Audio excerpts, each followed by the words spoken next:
All right, so the Glock clone game is strong with this one right here. That is the Palmetto State Dagger, which is the cheapest Glock clone you can get right now, which is kind of not a carbon copy exactly, but a clone of the Gen 3 19 that so many people out there love, especially my California people, because that's on roster. There's a lot of good, but there is some bad when it comes to the Palmetto State Armory Dagger.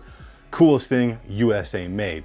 $299 for the regular one, or $349 if you want that cool Cerakote one. As you can tell, I had to get that gray because, as you know, if I can find it in gray, I'm probably going to buy it in gray. So for 299 bucks for this thing, we are asking a lot for this thing to be the perfect thing out of the box. So out on the range, this thing performed exactly as I would expect. Having had a few things from Palmetto State Armory, and especially being a clone of the Gen 3 Glock, very reliable platform. Ran regular ball ammo, ran a couple of mags of self-defense stuff, had zero issues, and it probably has to do because up in the barrel, they've actually done a nice job of polishing and kind of opening up that chamber, so it's gonna feed very reliably.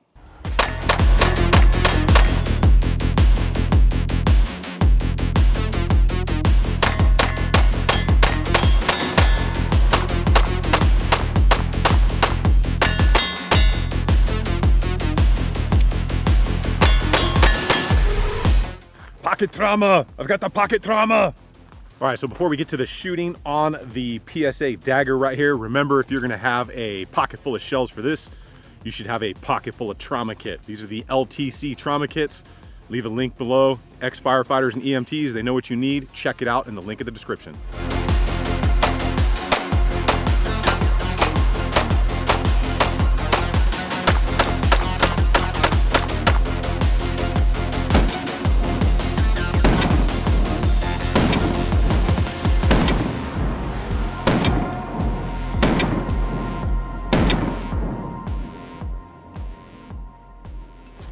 Probably the weirdest thing I did notice about this when I tried either the Gen 3 19 factory slide or a couple of my other slides on it was the trigger actually felt better and pulled lighter with those other slides than the factory Palmetto State Dagger slide. There's a couple of different reasons that could be that we'll talk about in a little bit here. Before we're gonna get up, check this thing out, kind of go over the options this thing comes with, shows you what it comes with. All right, so the PSA Dagger in that sweet, sexy Cerakote gray.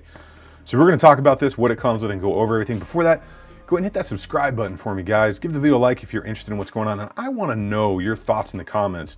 Being that this is a Gen 3 19 clone, are you excited to see these things coming out that are cheaper and seem to be very reliable from the get-go? So definitely want to know that in the comments. So let's go over what we get with it. Obviously, you're going to get your pistol. You're going to get this in a cardboard box, which I'm a fan of because if I didn't have to save the box for the video, I'd recycle the thing. You're going to get a sticker, your manual, and you're going to get down in here, chamber flag and a lock, and that is it. And that is okay. I don't need a bunch of extra stuff in here, so we'll get rid of the box.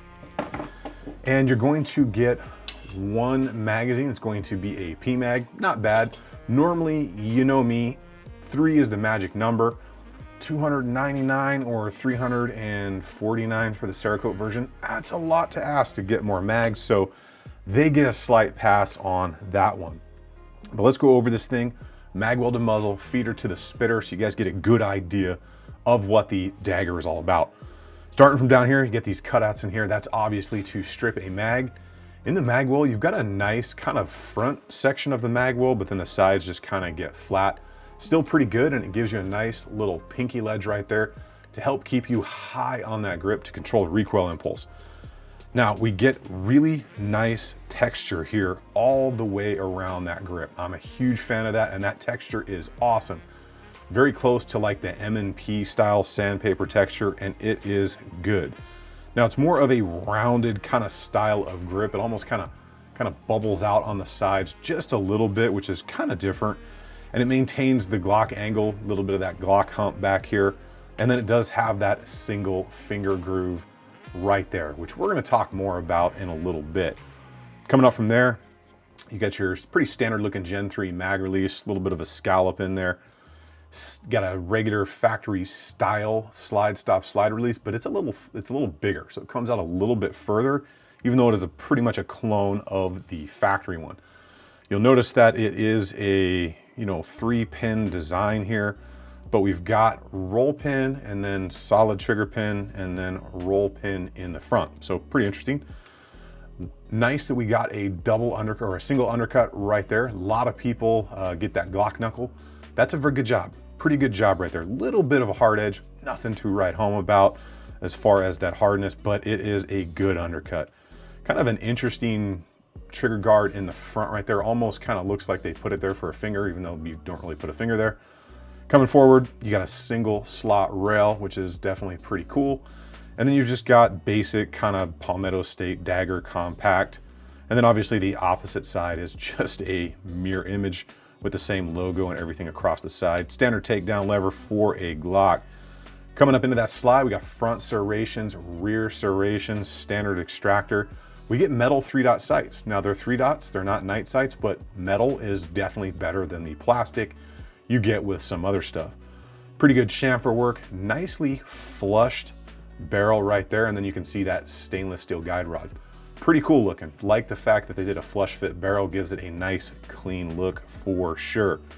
You can see the barrel starting to get that hood wear right across it right there, but I've only got a couple hundred rounds for this, and I've only had it to the range one time, unfortunately, at this point. But I have had the chance to shoot a couple of others from Jonathan over at Tactical Toolbox. I got to shoot his. Pretty solid, and I got to shoot Mr. Big Kids as well. So all of those have been turning out very well. Well, let's go ahead and do some trigger pulls on this thing. Kind of give you guys an idea of what it's pulling at. Now this is a weird kind of hinged trigger. So very much like the Smith & Wesson M&Ps, you got to activate that hinge and then it activates the shoe safety that keeps it from going back. So it's interesting. So right there, you're going to see there's the wall. It's got a good amount of creep in it and then it breaks. So do that again. There's your wall. Pretty good amount of creep and a break. Reset, not bad. But you can see the creep in there. So pretty standard Glock trigger if you know anything about Glocks.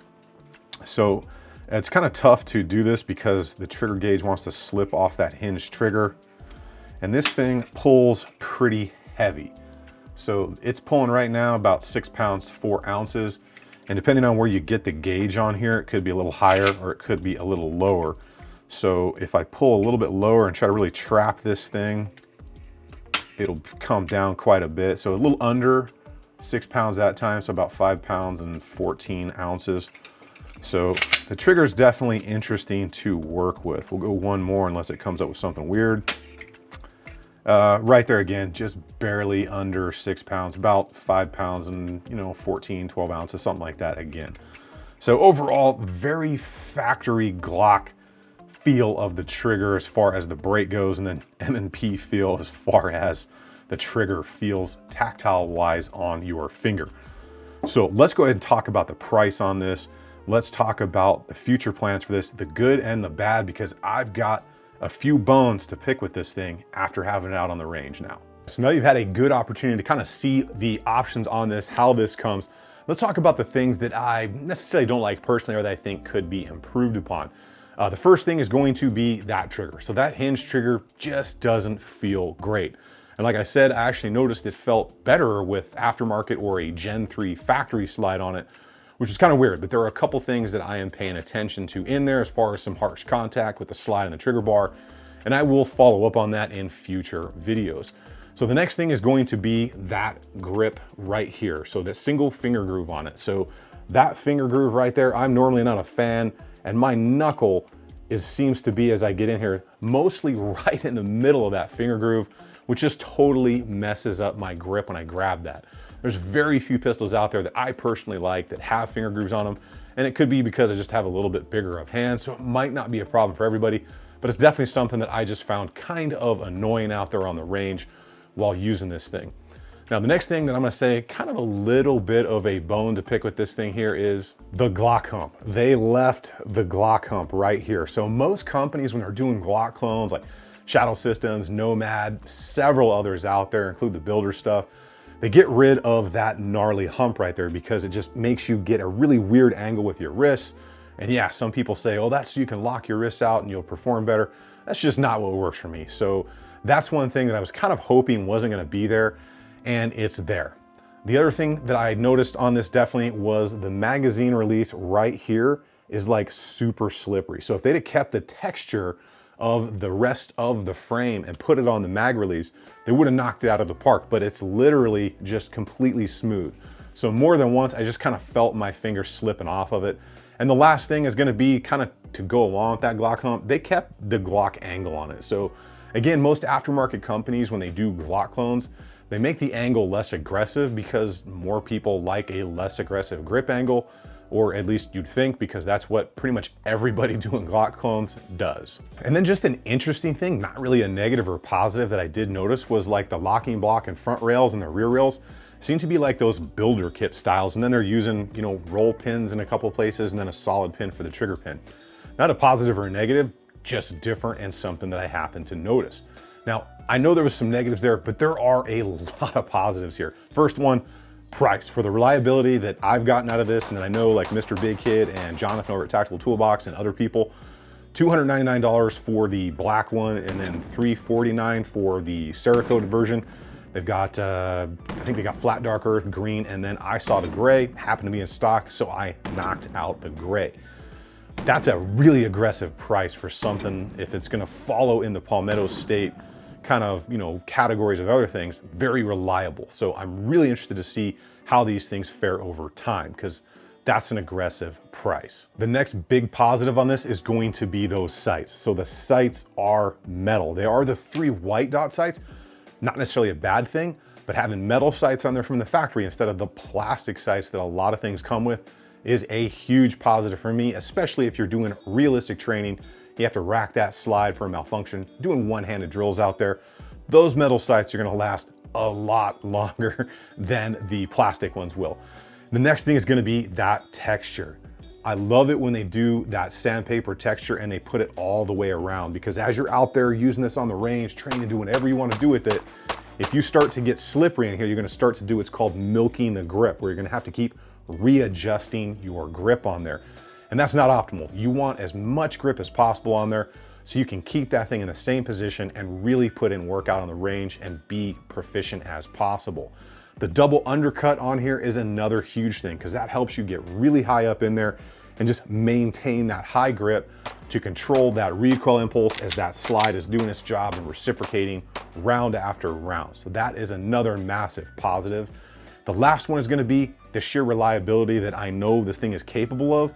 I've only got a couple hundred rounds through it, but I have seen other people's and shot other people's at this point who've got a lot more rounds through theirs than mine, and they had almost no problems. And I say almost because the problem they did have was likely related to the ammo, because it failed in other pistols, and that was just during that whole ammo crisis. And one last big positive is going to be you've got your cutouts right here, your little ledges. They don't have the texture on them, but you still have a nice ledge to get your finger onto, again, to help you control the recoil impulse. Now, there are a couple of things that I am paying attention to. Like I said, I noticed that the trigger seems to feel quite a bit better with a factory Gen 3 slide or a different slide on it. There's a couple different reasons I could think of for that. Tolerances. It could be that those have a little bit lighter tolerances, so there's not as much drag. It could also be that I noticed some harsh contact between the vertical extension of the trigger bar in here and the slide in a couple places. So I'm gonna be keeping an eye on that, and that might be the cause of it, or it could be that there's just a stronger striker spring in here, so as you're pulling through that trigger, it might just be a little bit heavier. But you saw how the trigger pulls were. It's very factory-esque style weight when it comes to the Glock platform. As far as what is in the future for this, I'm gonna be testing a bunch of stuff. One thing you need to keep an eye on, and again, this came from some other people out there, I guess the striker in here, I haven't changed it out yet, but Jonathan over at Tactical Toolbox said that it was a little bit of a different size. So if you're going to be trying to swap parts in and out of this, apparently you have to ensure that you have the Palmetto State striker if it's a Palmetto State slide. And then obviously if you're running something else, have the appropriate striker for that. So definitely something to know there, but I'm just gonna kind of see what's gonna work on this, because theoretically, all of your Gen 3 Glock parts should really slide right in here.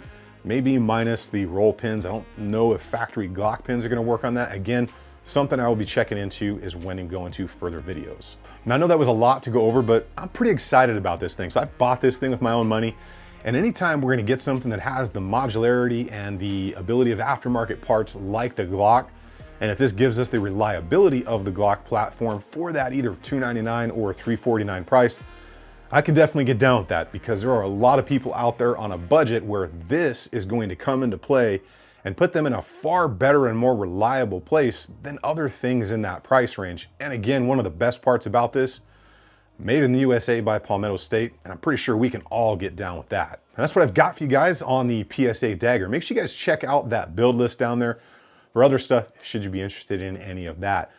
Make sure you guys get subbed up, get belled up, turn those notifications on. Give the video a like if you like seeing things like this come out in a more budget fashion, which I'm definitely a fan of. And then of course, leave me a comment. What are your thoughts on the PSA product just in general, whether it's ARs, the AK stuff, or now the PSA Dagger, because they're even just selling the frames of these things so you can kind of build it yourself.